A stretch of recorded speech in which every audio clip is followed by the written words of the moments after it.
आधी ठंडी आधी गर्मी वाला जादुई गांव। ये भगवान, बड़ी ठंड है। हाय, ये ठंडी ठंडी हवा सीधे जाकर हड्डियों में चुभ रही है। राम जी ही बचाएं ऐसी कड़ाके की ठंड से। पता नहीं ये कैसा जादुई गांव है, पूरे साल बर्फ ही गिरती रहती है। भला होता कि हमारे जादुई गांव में सर्दी नहीं बल्कि 6 महीने ठंड और 6 महीने गर्मियां होती। जहाँ एक तरफ बूढ़ी जमुना अपने जादुई गांव में बर्फ गिरने से दुखी थी, तो वहीं दूसरी तरफ गर्म हिस्से में लू बह रही थी और लावे जितनी गर्मी थी। जुगनी पानी लेके मीलों पैदल चलते हुए घर जा रही थी। हे भगवान, मैं तो पसीने से बिल्कुल नहा धो गई। आग लगे ऐसी गर्मी वाले जादुई गांव को। नदी तालाब सब सूखे पड़े हैं, कितने किलोमीटर दूर से चलकर पानी लाना पड़ता है। इससे लाख गुना अच्छा तो पहले का मौसम था। थोड़ी तो दिक्कत परेशानी होती थी, इस तरह ठंड देखने के लिए तरसना तो नहीं पड़ता था। खैर, बोया पेड़ बबूल का तो आम कहाँ से होगा।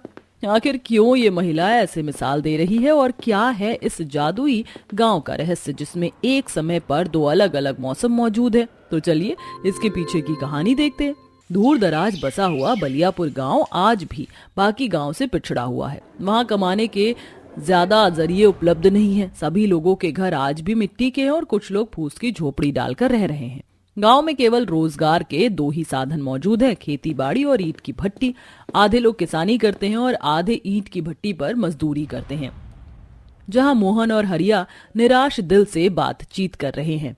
हम किसान लोगों ने दिन रात खून पसीना बहाकर एक एक दिन इस जमीन पर इस उम्मीद से मेहनत की कि खेत में दिन रात हल चलाया, बीज लगाया, खाद पानी दिया कि इस बार हमारी खेत की फसल बहुत अच्छी होगी तो हम साल भर पेट भर कर खा सकेंगे। लेकिन इस बेतहाशा गर्मी के मौसम ने हमारी सारी उम्मीदों पर पानी फेर दिया। अरे ये तो गर्मी के मौसम में हर साल ही होता है। हम जाने कहां कहां से कर्ज उठाकर खेती बाड़ी करते हैं, लेकिन ये गर्मी का मौसम हमारी अच्छी खासी फसल को नुकसान पहुंचाता है। अरे इससे तो अच्छा होता कि हमारे गांव में साल भर ठंड का मौसम बना रहता, तो हमारी फसल भी बर्बाद नहीं होती और मेहनत भी इस कदर जाया नहीं जाती। तुमने बिल्कुल ठीक कहा भाई।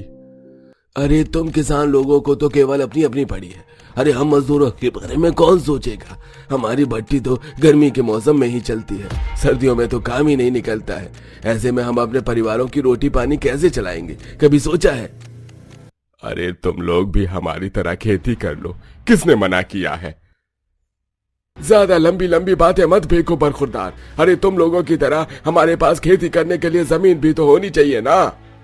इस तरह मौसम को लेकर लोगों के बीच में लड़ाइयां शुरू हो जाती हैं। तभी गांव की सबसे बूढ़ी महिला सीता काकी आकर दोनों का झगड़ा सुलझाती है। अरे क्या हो गया है तुम दोनों को? इस तरह से लड़ाई क्यों कर रहे हो? एक ही गांव में रहकर इस तरह से एक दूसरे के खून के प्यासे बने हो।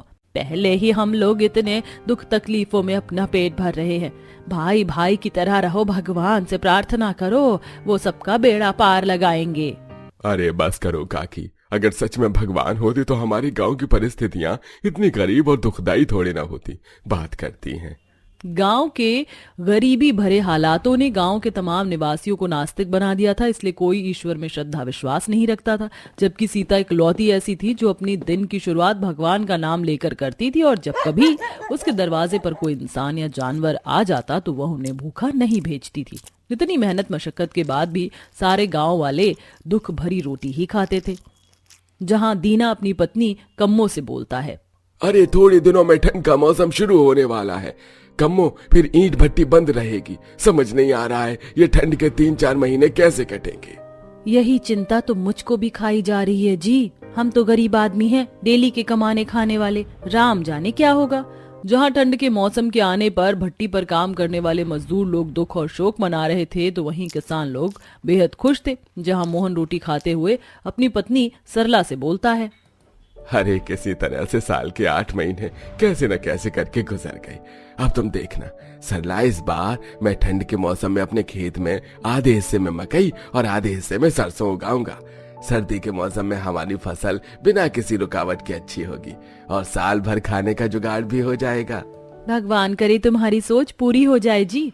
उधर सीता अपनी थाली में 2 रोटी बनाकर खाने चलती है, तभी एक कुत्ता काऊ काऊ करते हुए उसके दरवाजे पर आकर बैठकर पूंछ हिलाने लगता है।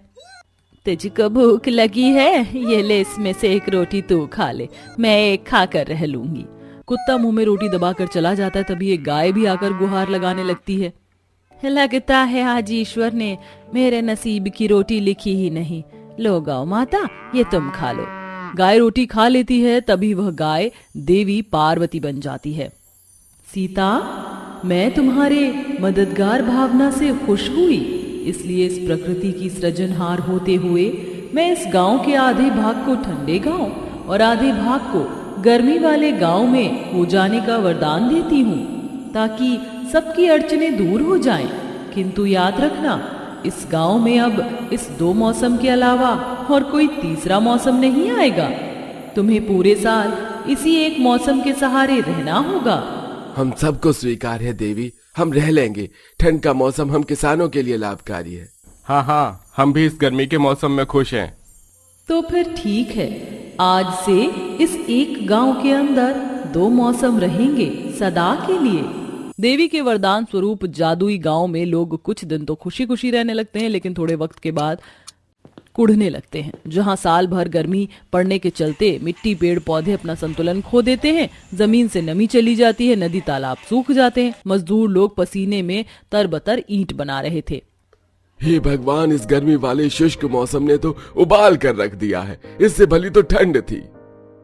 अरे तुमने बिल्कुल ठीक कहा भाई। देखो, इस नवंबर दिसंबर में भी गर्मी के मौसम में थोड़ी भी राहत नहीं है। दिन रात बस लू चल रही है। ऐसा लग रहा है रेगिस्तान में रह रहे हैं।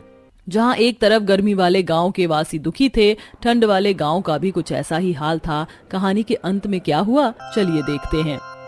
जहां सरला शीला दिन रात की बर्फबारी और ठंड से बिल्कुल उकता चुकी थी।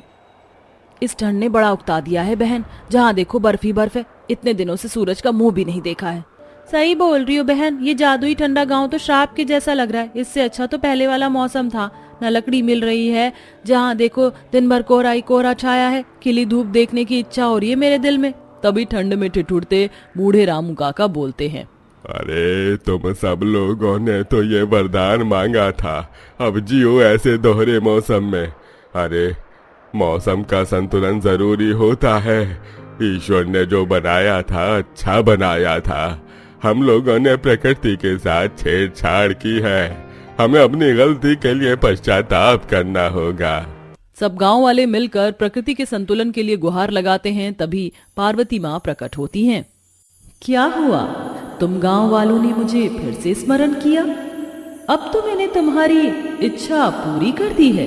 किसानों को ठंडा गांव चाहिए था, उनके पास ठंडा गांव है। मजदूरों को गर्म गांव चाहिए था, तुम्हारे पास भी गर्म गांव है। अब क्या बाधा है? अपनी भूल को मान लेते हैं और सीता बोलती है, हे माँ, हम सबको हमारी भूल का एहसास है कि मौसम का संतुलन कितना जरूरी है।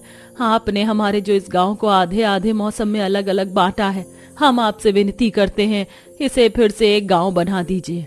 अलग अलग ठंडा और गर्म गांव हमें नहीं चाहिए। आखिरकार तुम्हें इस बात का एहसास हो गया कि मौसम का संतुलन कितना जरूरी है। पतझड़, ठंड, गर्मी, बारिश, सारे मौसम जरूरी हैं। इसलिए मैं वरदान देती हूँ, ये गांव अब पहले से भी सुंदर मौसम वाला गांव होगा, जहां तुम सब दुख नहीं आनंद से रह पाओगे। इस तरह अंत में वह गांव पहले की तरह वापस हो जाता है। सब लोग अब बिना दोष लगाए खुशी खुशी मिलजुल कर रहने लगते हैं।